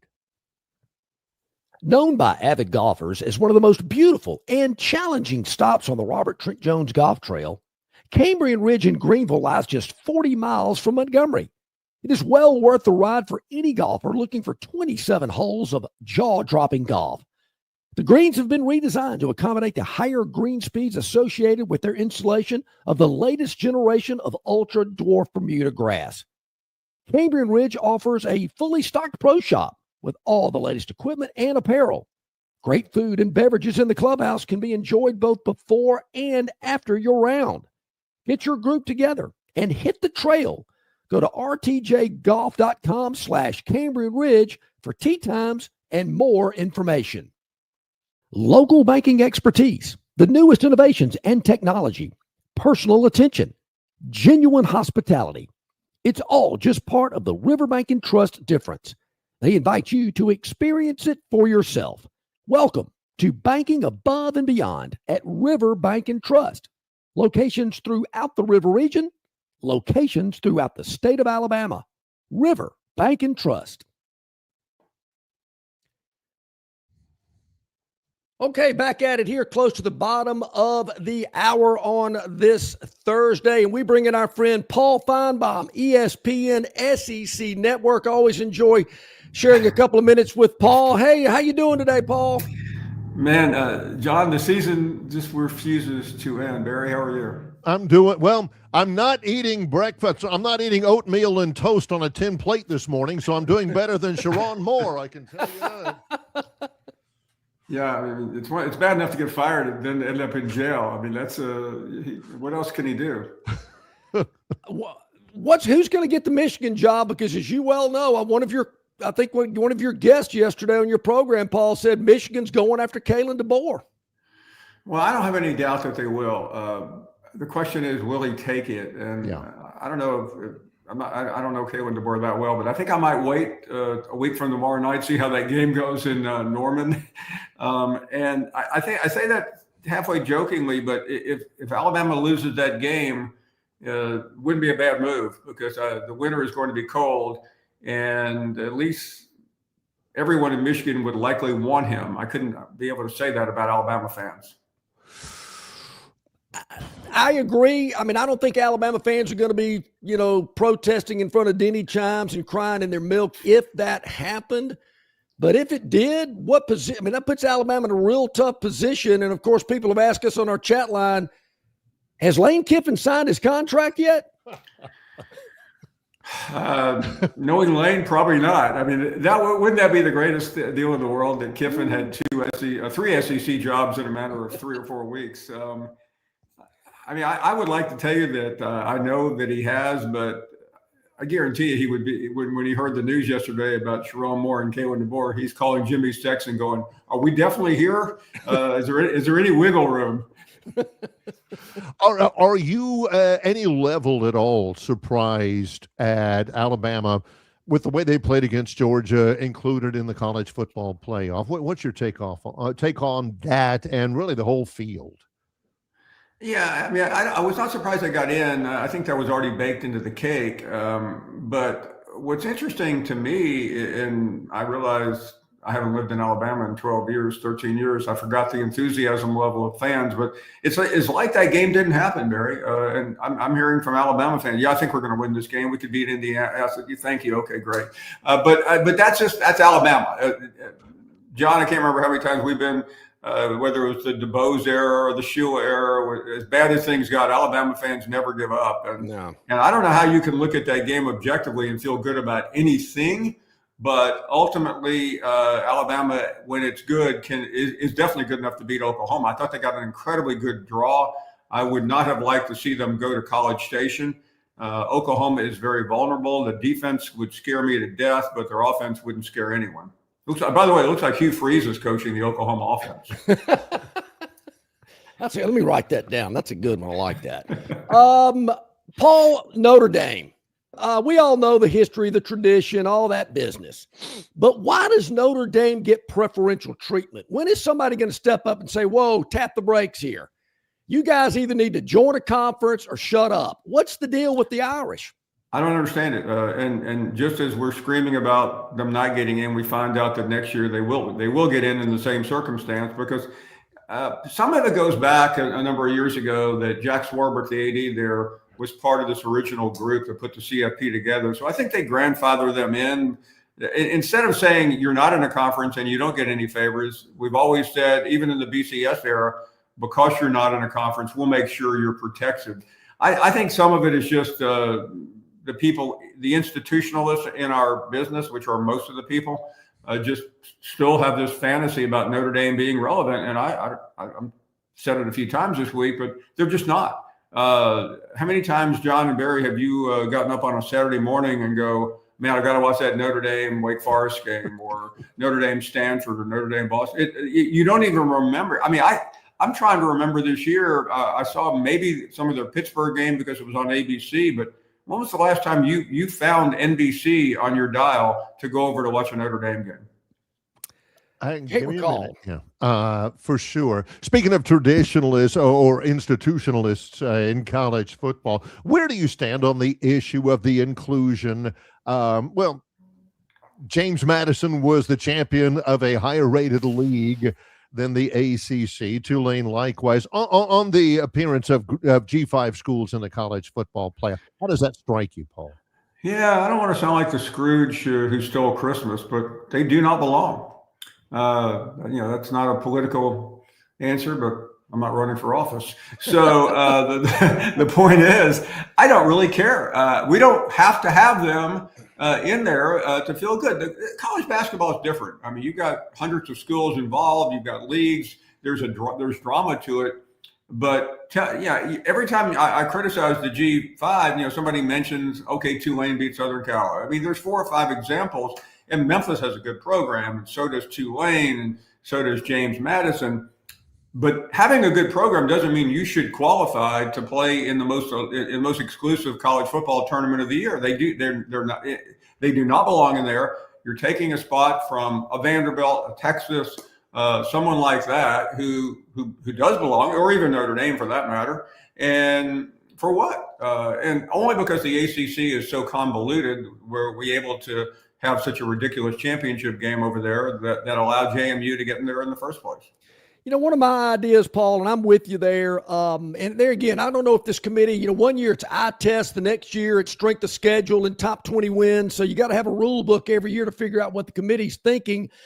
But to me, I think the group of five should have their own playoff. I mean, it gives them the engagement, the recognition, their fan base is more involved, their schools get some TV time. I mean, these bowl games we've got, come on, they're ridiculous. These matchups, nobody cares. So let the group of five have a 16-team playoff. Let the Power Four have theirs. I think everybody can be happy, get the money, the exposure, the recognition that they need. But you're right. But again, the problem with college athletics are the people in college athletics. I heard last year, I talked to somebody in the committee and they said, well, we really felt that SMU made such a good comeback against Clemson and had a chance to win the game or tie the game at the end. That's not what this is about. This is about the best, not about participation trophies. And that's all that is. And I'm sure one of these days, somebody will lose. There'll be an upset, and all the rats will crawl out from the G5 schools and try to tell all of us that we're elitist and don't know what we're talking about. But I'll dare say we do know what we're talking about here. And I'd rather see. I mean, not to stand up for Texas, but if Texas had played Sam Houston State in the first game instead of Ohio State, they would be in the playoffs. I mean, they beat Oklahoma. They beat Vanderbilt. They beat a lot of really good schools. They had some stupid losses, but everyone did. Well, not everyone, but with the fallout from the Auburn coaching search has produced Alex Golesh. Something happened in the pursuit of John Sumrall, and I know John really well, obviously, and I don't even know what happened there. Obviously, Golesh not a first choice. How did that hire strike you, and how has the first week as the Auburn coach gone in your estimation for him? I think Golesh has handled everything really well. The press conference was virtuoso. I think he's made some good moves with Durkin and others, but let's be honest, which is what this was supposed to be about. Sumrall should have been the coach. And I don't think it's John Sumrall's fault that he's not the head coach. I think it's somebody at Auburn's fault. And I think it's probably John Cohn, the athletic director. I don't know whether he was being pushed and pulled. I have no idea when you have 2 months to find a new coach and your guy is going to be John Sumrall, why you can't get it right. And I know getting Golesh in lickety split helped solve the wound, but who else wanted Golesh? Arkansas? I mean, so Auburn beat out Arkansas for a head coach. And I'm not trying to rain on his parade. I think he's a good choice. But I would have preferred seeing him at Auburn than at Florida. Before, when this process was going on, Paul, all we heard was John Cohen is going to make this decision and he will be the only one involved in making it. Do you believe that? Well, that's what John Cohen said. No, of course I don't believe that. I mean, we've all been around Auburn collectively about 100 years here, and the athletic director has never made the decision at Auburn. And by the way, that's good. I can't tell you all the times, John and Barry, where Bobby Louder used to get criticized for making the choice. And I'll tell you what, I would have taken Bobby Louder any day to make the wise choice over the athletic director who was in charge. I mean, ADs shouldn't say things like that. They're no different than the governor or the mayor or whomever. You're being pushed and pulled by people in every different direction. And of course you're being pushed and pulled at Auburn. I mean, that's self-explanatory. It's Auburn. Do you think that Cohen presented it to Sumrall that you got to hire DJ Durkin or you got to do that? Do you think it was one of those type scenarios?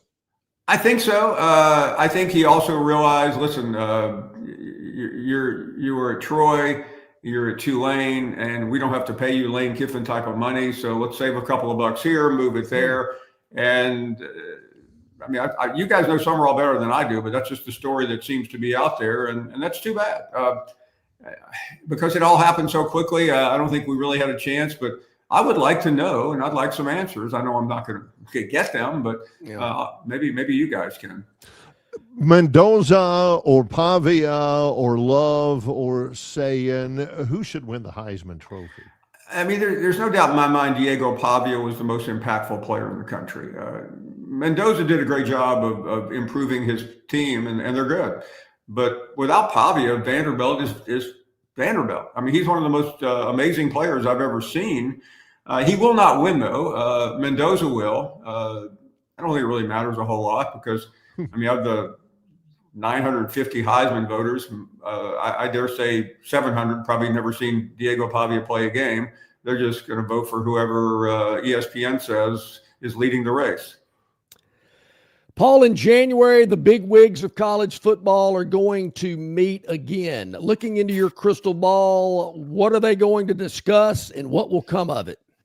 I think we'll end up with a 16-team playoff. And about 6 weeks ago, we were not going to. I was with Mark Keenum, who's the head of the CFP, the president at Mississippi State, and he didn't think they had the votes. But I think because the CFP has been humiliated so badly that the commissioners are going to agree. They'll probably spend a lot of time arguing whether we really need that Tuesday night ESPN show, which we all know we don't need.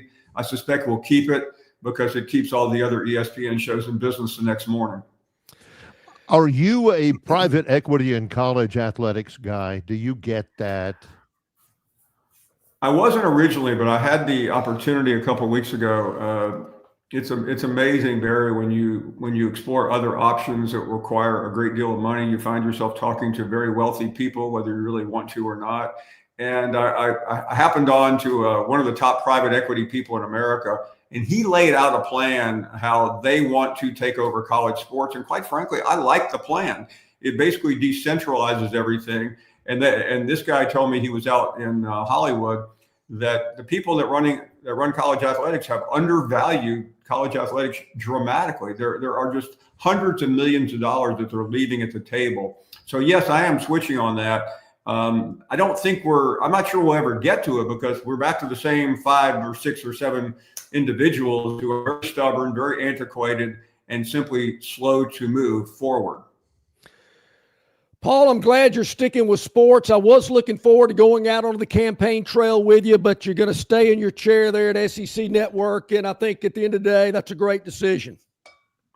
Well, thank you. It was a long process, and when I called John Barry a couple weeks ago and I said, I really need some money, John, and he said, I've got about $50. That's as far as I can go. I knew I was in trouble. I'm a fundraising. Yeah, getting John to open his wallet. I mean, it takes the jaws of life anyway, Paul. I'm telling you for sure. Paul, as always, your insight greatly valued. Thank you so much, as always, and appreciate your stewardship and promotion of the sport itself. We appreciate your time with us today. Always a pleasure. See you guys. All right, buddy. Thank you so much. Paul Feinbaum joining us today, SEC Network, ESPN. Always a lot of great comment and content. Hope you enjoyed that as much as we did. Barry, the River Region Straw chat line humming today. Yes. We greatly appreciate that. Also, the email inbox, Longshore McKnight at gmail.com. You can get in touch with us that way as well. A lot to go over, and I believe the Gurn Junior Victoryland 777 topic wheel is on the horizon as well. It's coming up. Somebody just texted me. Did I text or was it an email? Somebody wanted to run down again because we went really quick through the Phantoms Daily Dog. It was NBA. Interesting. Yeah, we were trying to clear a way to get Paul on his convenience. So wait a minute. When the Phantom stubs his toe every now and then, oh, Phantom, what happened last night? Oh, hey, what'd the Phantom do? I'm not hearing those things now after a 7-win run, ladies and gentlemen. Yes, you heard me right. The Daily Dog is hit 7 in a row. The Hoops has been good to us, got to admit. Last night, we had the San Antonio Spurs catching 6.5 at LA in this NBA Cup business that's going on. I don't really understand it. And I believe the Spurs, one of their best players, didn't play last night. Wembanyama. Yeah. No worry, no big deal. So tonight, Barry, this one stinks. Smells. Milwaukee at home catching 9.5 against the Celtics. Now, Celtics probably going to win the games. Okay, big deal. So what? But are they going to cover 9.5? We don't think so. We're going to take the Milwaukee Bucks plus 9.5 tonight. Yes. That is the Phantoms' daily dog looking to extend the winning streak to 8, which is one of the Phantoms' favorite numbers. It is. You're right. It's Longshore and McKnight in association with Yellowhammer News, presented by Bud Light. You can be a winner too with Victoryland Casino's 8 days of giveaways. The more you visit, the more chances you have to win. We're giving away $125,000 in free play and cash. That's right. Victoryland Casino is giving away $125,000 in free play and cash. Come play the latest and greatest games featuring exciting bonuses and huge jackpots. There's always more ways to win at Victoryland Casino. Off I-85, exit 22, Shorter, Alabama. Must be 21 or older. Must be present to win. Building your finances doesn't happen by chance. It takes guidance tailored to your needs. That's what Synovus provides. Advice from experts you can trust. Solutions for your day-to-day life. So when it's time to make decisions, you can do so with confidence, knowing you're closer to the future you want. From basic banking to financial planning. Let's discuss what's next. Visit a Synovus branch near you. Call 888-SYNOVUS or visit synovus.com/get there to get started. The Wrap Up the Year sales event is on at Stivers. Grand Cherokees and 3-row Grand Cherokee L's under 30 grand. Wrangler 16 grand off. And Gladiators 14 grand off. Stivers, Chrysler Dodge Jeep Ram, where Price sells new cars and trucks in Prattville. The Wrap Up the Year sales event is on at Stivers with great deals on new Rams like 0% for 6 years. Laramie's up to 18 grand off. Bighorn's up to 17 grand off. And Heavy Duty's 12 grand off. Stivers, Chrysler Dodge Jeep Ram, where Price sells new cars and trucks in Prattville.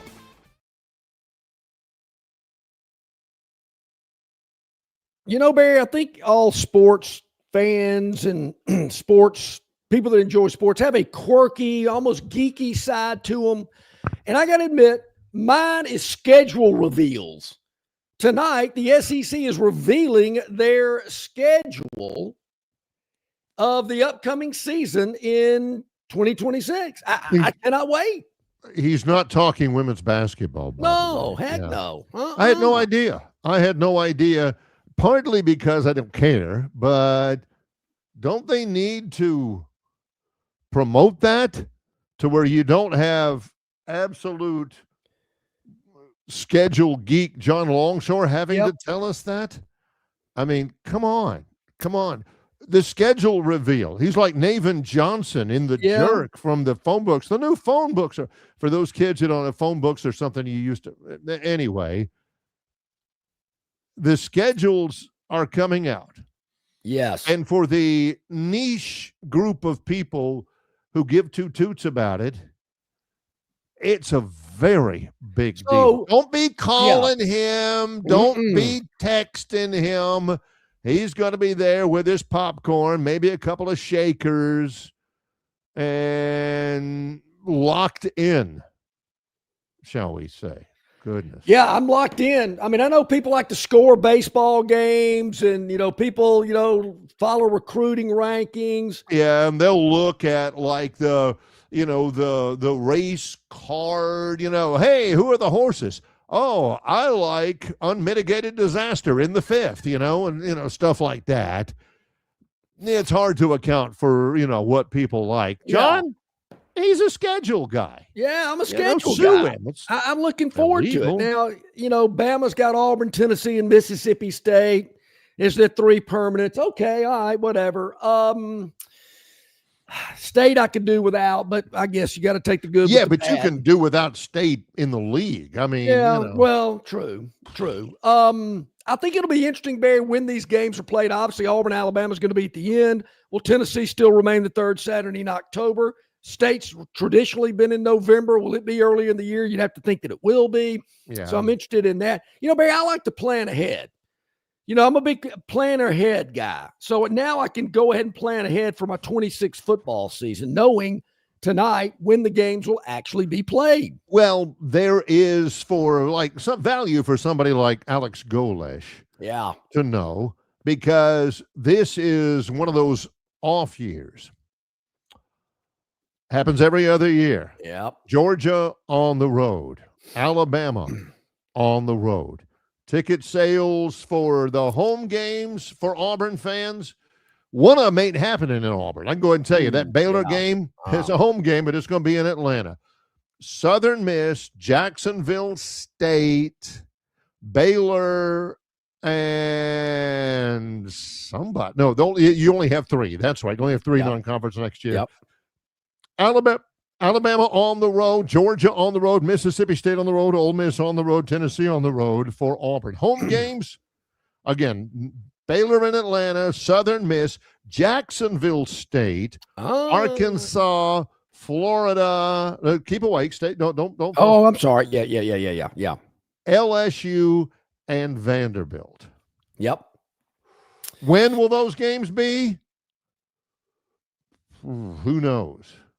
Well, it could be interesting. Now, someone has asked me, "Hey, Phantom, why didn't you go with Falcons Bucks tonight in the NFL? I believe on Prime Video." Well, because they both are spiraling downward. Somebody figure out what in the heck is going on with the Tampa Bay Buccaneers, because they've lost 4 out of 5. The Falcons have once again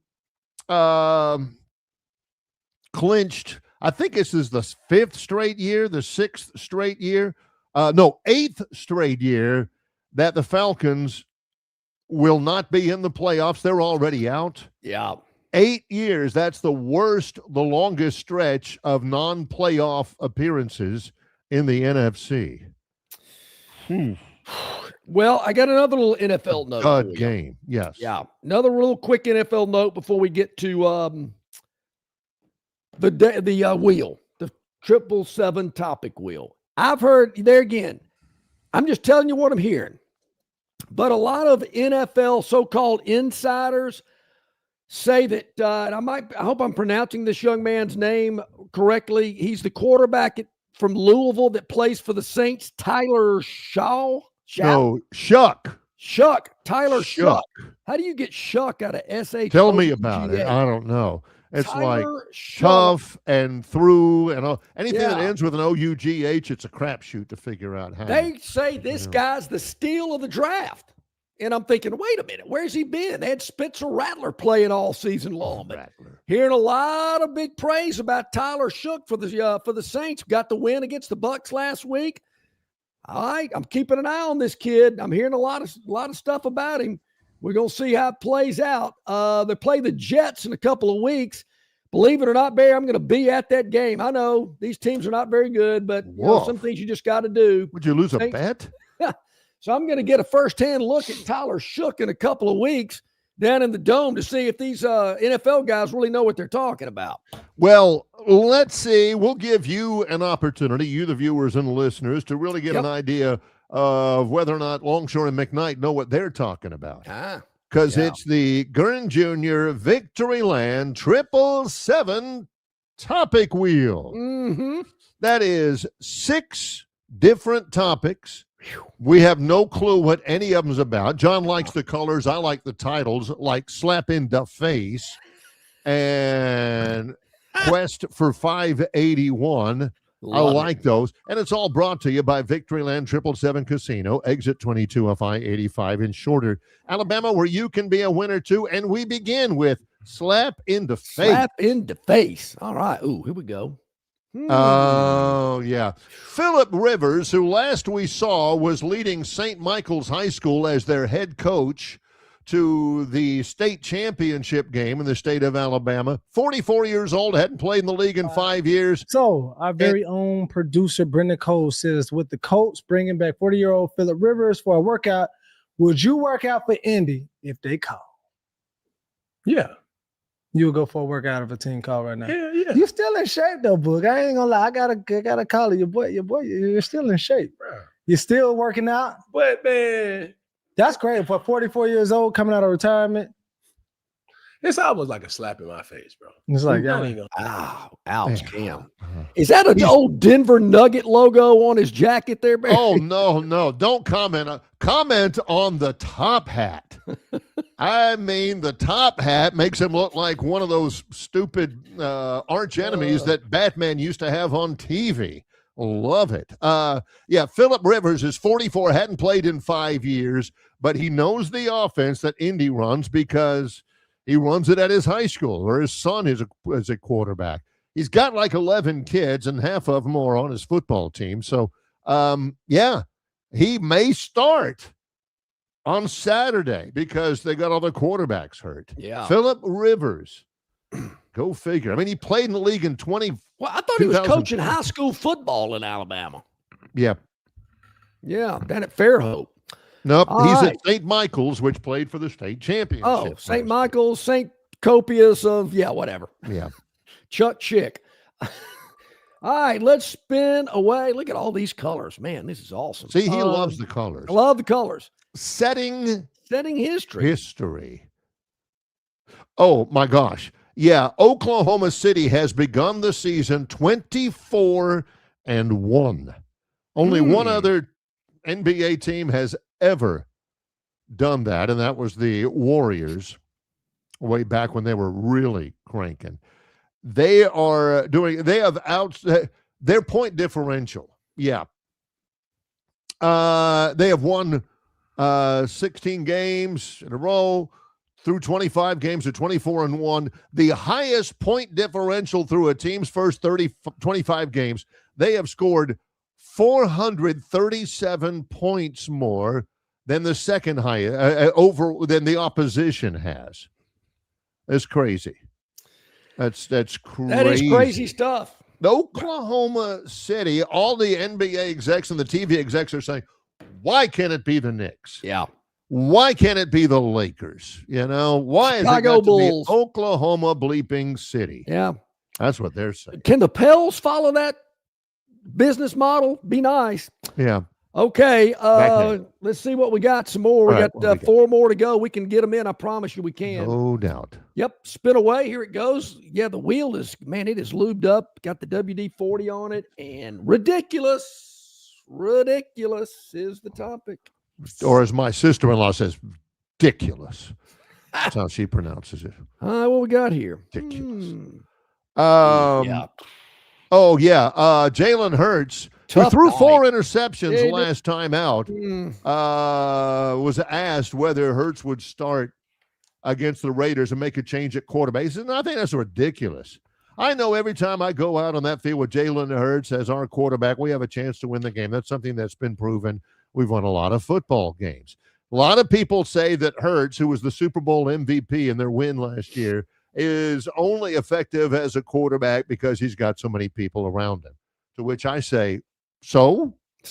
Yeah, he did throw 4 interceptions. Trying to think of a former Alabama quarterback that threw that many. I think Jeff Rutledge threw 5 against Nebraska in a game in Lincoln back in the 70s that Bama lost. But, it's a lot of picks. How'd I pull that one out? That was a long time ago. Yeah. All right, 3 more to go. Let's see what we got here. And, red, blue, and yellow. Okay. All right, let's see what we got. Ooh, what is this? Quest for 581. For 581. Whoa. This is the headline. Okay, let me read the headline. Hardest thing I've done. Golfer breaks world record for most courses played in year. But that's not the story. That golfer is Hugh Freeze.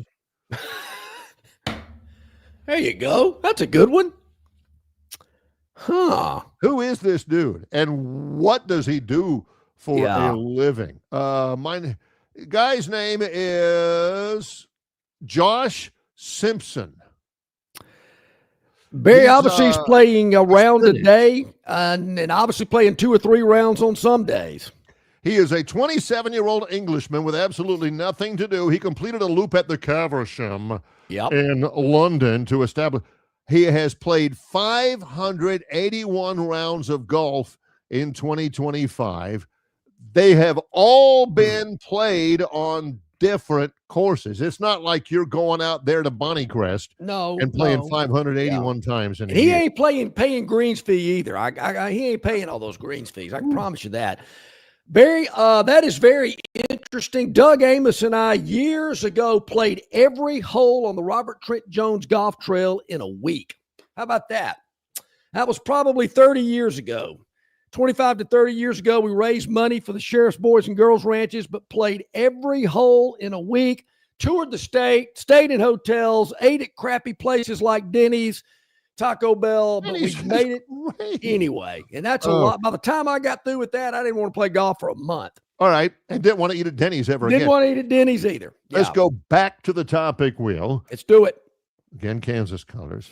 Yeah, no kidding. We got the Kansas thing going on. New owners.